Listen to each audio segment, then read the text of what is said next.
Hey, what's going on? Mark chapter 5. Let's get into God's word together. It says this: When Jesus had crossed again into the boat to the other side, a great crowd gathered about him, and he was beside the sea. Then came one of the rulers of the synagogue, Jarius by name. And seeing him, he fell at his feet, and implored him earnestly, saying, "My little daughter is at the point of death. Come and lay your hands on her, so that she may be made well and live." And he went with him. And a great crowd followed him and thronged about him. And there was a woman who had a discharge of blood for 12 years, who had suffered much under many physicians, and had spent all she had. She was no better, but rather grew worse. She heard the reports about Jesus, and came up behind him in the crowd and touched his garment. For she said, "If I touch even his garment, I will be made well."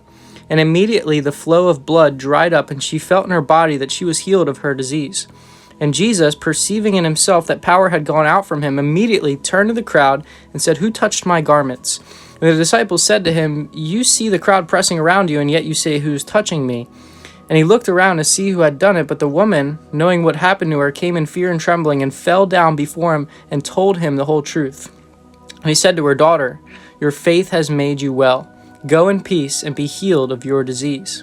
While he was still speaking, there came from the ruler's house some who said, "Your daughter is dead. Why trouble the teacher any further?" But overhearing what they said, Jesus said to the ruler of the synagogue, "Do not fear, only believe." And he allowed no one except Peter and James and John, the brother of James.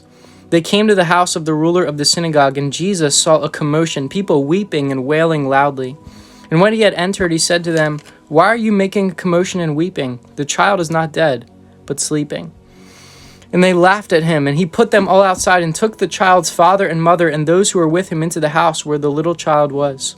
Taking her by the hand, he said to her, "Talitha kumi," which means, "Little girl, I say to you, arise." And immediately the girl got up and began walking, for she was 12 years of age. And they were immediately overcome with amazement. And he strictly charged them that no one should know this. And he told them to give her something to eat.